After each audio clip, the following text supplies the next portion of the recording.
Shiv Sena Dogra front के प्रधान अशोक गुप्ता ने जम्मू में आज मीडिया कर्मियों से बात करते हुए कहा कि 370 टूटने से जम्मू में लोगों को समान अधिकार मिलने शुरू हुए हैं।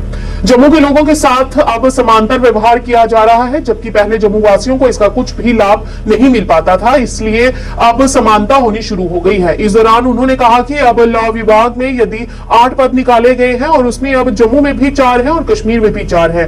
विपक्ष पर निशाना साधते हुए उन्हें कहा कि उनके कार्यकाल के दौरान 8 रिक्तियों के बजाय 60 नियुक्तियां की गई थी और वह भी सारी नियुक्तियां एक ही कॉन्स्टिट्यूएंसी में की गई थी।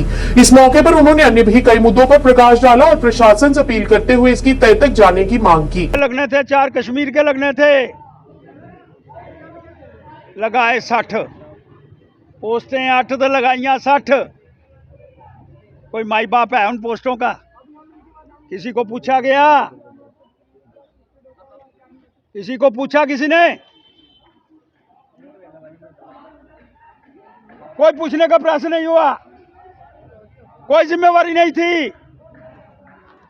जो आज बड़े बड़े दावे करने का प्रयास करना चाहते हैं कि हमारे टाइम के अंदर बड़ी सुरक्षित व्यवस्था का निर्माण किया गया, पारदर्शिता की गई, डेमोक्रेसी, प्रजातंत्र।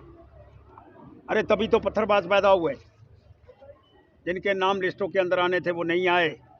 उस समय का लॉ मिनिस्टर एक क्षेत्र के 56 लोग लगा दिए गए, एक गांव के, एक कॉन्स्टिट्यूएंसी के।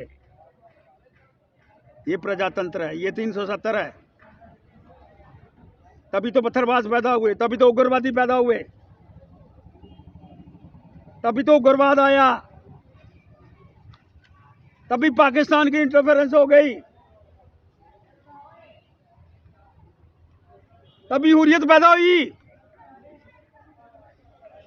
लेकिन आज 370 के बाद आज देश का प्रधानमंत्री जम्मू कश्मीर के दौरे के ऊपर है। मैं उन राजनीतिक पार्टियों से प्रश्न करने का प्रयास करना चाहता हूं कि तुम्हारी रजीम के अंदर 8 पोस्टें निकली, 60 लोग लगे, डिपार्टमेंट कौन सा? लॉ।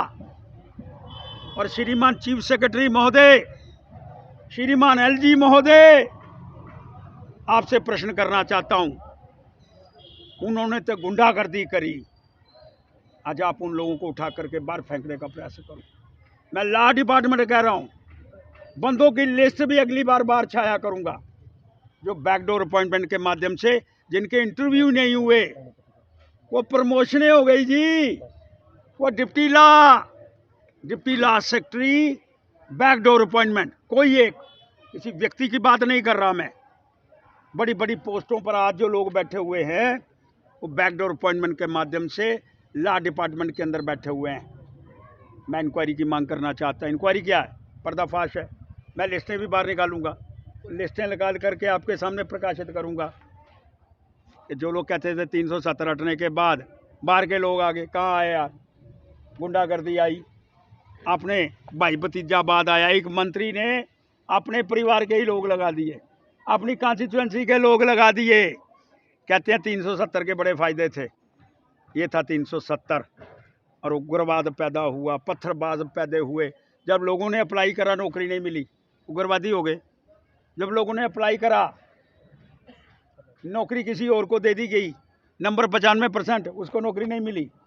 किसको मिली? जो मंत्री का भाई था, मंत्री का बेटा था। एक बहुत बड़ी चीफ मिनिस्टर, उसके भी भतीजे को मिल गई। आप मुड़ रेवड़ियाँ बंडा अपने आनू। इसलिए मैं मांग करना चाहता हूँ, ये मैंने पोस्टों की लिस्ट आपके सामने सन्मुख बाहर निकाली है। अगली लिस्ट जो निकालूंगा अपॉइंटमेंट्स की निकालूंगा विदाउट एनी इन्फॉर्मेशन। वो बाहर लॉ डिपार्टमेंट के अंदर आज निकली हुई है और उस समय के लोग उस डिपार्टमेंट के अंदर बैठे हुए हैं।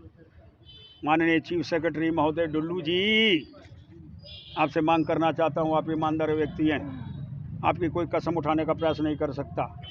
बिल्कुल दयानतदार आदमी हैं, लेकिन आपकी दयानतदारियाँ तब लोग की जनता के सामने, मुझे पूरा विश्वास है, ये जो मैंने बार बात निकाली है, कौन दोषी है, बैकडोर अपॉइंटमेंट वाले कौन हैं, इनको बाहर निकालना चाहिए और इंसाफ जम्मू कश्मीर के नौजवान फिर विचार कर सके, मेन स्ट्रीम में आने का प्रयास कर सके।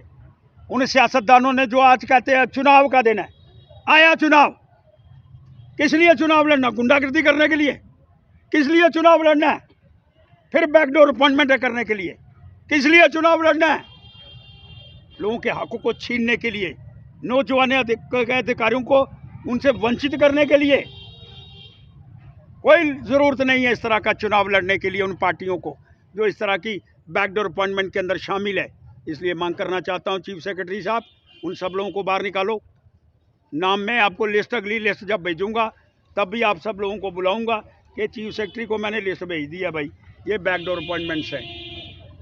और मैं उम्मीद करता हूँ एक ईमानदार चीफ सेक्रेटरी महोदय, एक एलजी साहब जो ईमानदार व्यक्ति हैं, वो इन सबको निकालने का प्रयास करेंगे। आपका कोई सवाल है तो करो भाई। हाँ जी, अगली लिस्ट भी पहुँचाऊँगा जी। फिर उसके बाद दूध का दूध और पानी का पानी होगा जी। अगर निकालेंगे तो सामने आएगा, नहीं निकालेंगे तो वो भी सामने आएगा। नहीं निकालेंगे दोबारा प्रोटेस्ट करूँगा, नहीं निकालेंगे राजभवन के बाहर बैठूंगा। लेकिन वो बड़े बड़े दावे करते हैं कि अब बैकडोर अपॉइंटमेंट जो है अभी तक उस दावे को आप साबित कर दो कि ये गलत अपॉइंटमेंट हुई है जी, मैं उसके लिए भी लड़ूंगा जी। आप निकालो बाहर। दावे तो तब हैं जब मैं बाहर निकाल रहा हूँ, कोई और बाहर निकाले। इस सरकार के माध्यम से 370 के बाद एलजी साहब ने ये गलत काम कर, निकालो बाहर। लेकिन मैं तो निकाल रहा हूँ ना। वो कह रहे हैं हमको वोट दो जिन्होंने ये घृणित कार्य करा है, तो मैं कह रहा हूँ तुमको वोट किस लिए दो? मुड़ मुड़ रेवड़ियाँ बंडा अपने आनू इस करके दो, तब तुमको सत्ता के अंदर लाओ।